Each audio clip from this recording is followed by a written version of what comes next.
Hello everybody, in today's video we are going to be talking about what is probably the most common endgame in chess, the king and pawn endgame. In this video I will be teaching you about opposition, what it is and how to use it to win the king and pawn endgames. So without further ado, let's begin the video. Let's first talk about what opposition is. So opposition is a term used in the endgame when your king moves so that he is right in front of your opponent's king, or when the two kings are directly in front of each other with only one square between them. This is known as opposition, and in this case, because white moved his king in front of the black king, white has gained opposition. However, if white moved, let's say, to f3, can you find out how black can gain opposition? That's right, I'm sure you all found it. Black can gain opposition by moving his king to f5, moving him in front of the black king in front of the white king with only one space in between them. This concept is known as opposition, or more specifically, gaining opposition. In the first case which I showed you, white gained opposition, but right now, because black moved his king in front of the white king, black has gained opposition.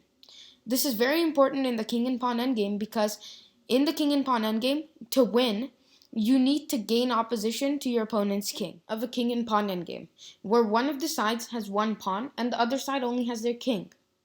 To win with the one pawn, the first thing that you need to know is that you need to put your king in front of your pawn. And more specifically, your king needs to be in one of these 6 squares in front of your pawn. And that is the first step to winning with the king and pawn endgame. So let's do that. One way to do that is moving our king to d2, with the idea to go in front of our pawn. Then, let's say black moves his king to e7. After this, we need to move our king in front of our pawn. And one way to do that is with king to e3, or king to d3.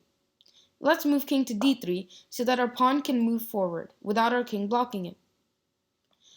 Now, black will obviously want to move his king further into the game. Now, a common mistake that I see a lot of beginners making is that they'll just push the pawn to e4. This is bad because let's see what happens if he pushes to e4. If white pushes the pawn to e4, black can move his king to e5, blockading the white pawn. Now, I'm just going to play this quickly, but this is a draw. And this is because, in this position, black gains opposition to the white king. For example, when you try to move your king to f4 to further advance your pawn, black moves to f6, gaining opposition to the white king. What this means is that if the side without the pawn gains opposition, then they can draw the game. Let's see how this is done. White pushes the pawn to e5, black moves the king to e6, blocking the pawn again. White then moves his king to e4, and black goes back to e7. White moves his king to d5 with the idea of pushing his pawn, and black gains opposition to the white king again with king to d7. Then white pushes the pawn to e6. Then again you repeat the same pattern, and after the king is on e8, and black gains opposition.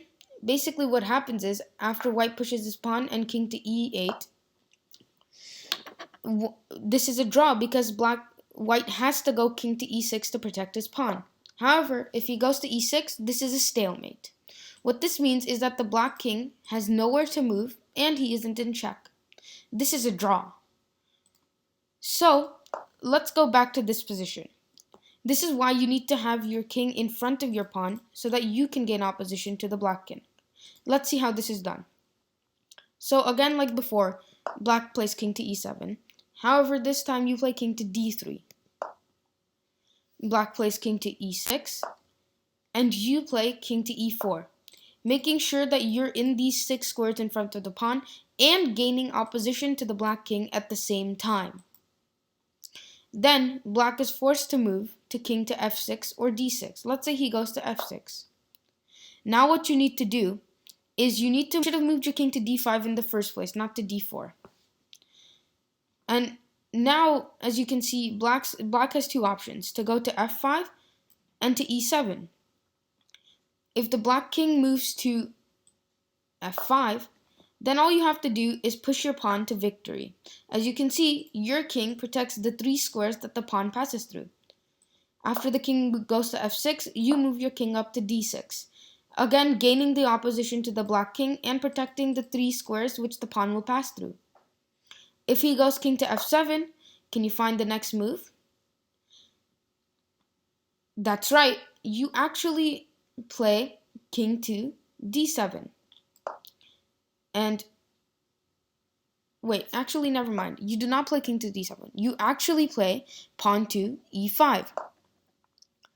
After he moves back, let's say to f8, all you have to do is move king to d7, and now all 3 of these squares are protected by your king, which means all you have to do is march your pawn up the board, promote to a queen, and checkmate the black king. However, if he moves king to e8, all you have to do is move king to e6, gain opposition to the black king, and wherever the black king moves, let's say to d8, you move your king in the opposite direction. And now, as you can see, like before, the king protects the 3 squares which the pawn will pass through and promote to a queen, winning the pawn endgame.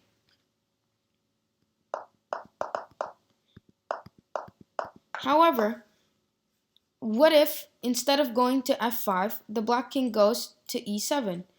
If the black king goes to e7, now this is a very important move and you need to pay attention to this. You move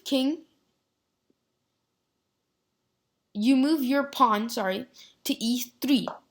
Not to e4, but to e3. And there's a very specific reason for this. Now, after black plays a move, let's say king to d7, now you push your pawn to e4. The reason for this is, now after the black king moves to e7, you have king to e5, gaining opposition to the black king.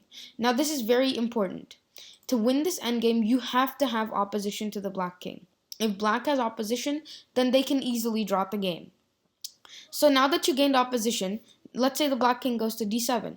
Now it's the same pattern as before, where you move your king in opposite to the black king. Black goes back to e8, and all you have to do now is move your king to e6. After king to d8, now all you have to do is play king to d6, gain an opposition, king to e8, and then you start pushing your pawn. Pawn to e5, king to d8, pawn to e6, king to e8, and now pawn to e7. As you can see, unlike before, it's black to move now. The reason for this is because you gained opposition previously. Here, you have opposition to the black king. If you have opposition, you will not be in the stalemate situation. So now black king has to go to f7, you move your king to d7 and promote to a queen and win the game. So that is how you win with opposition. However, you might be wondering, what happens if you don't have opposition? And I'm also going to give you an example of that. So let's say back here, white pushes pawn to e3. Now the black king can gain opposition with king to e6. And just like before, black can draw the game. Let's just play it out and see. King to f4, king to f6, pawn to e4, king to e6, pawn to e5, king to e7, king to f5, and black gains opposition again. And no matter how much you push the pawn now, it doesn't matter because wherever you move your king, black gains opposition. And if black gains opposition, then black can draw it because now it's white to move. And white has to move to e6 to protect his pawn. And if he does, like before, it's a draw. So, in conclusion, to win the king and pawn endgame, you need to the first step is to move your king in front of your pawn into one of these 6 squares. Then you need to gain opposition to the black king. And then, slowly but surely, you will advance your pawn to promote it to a queen. After you promote it to a queen, it's pretty easy to checkmate the black king.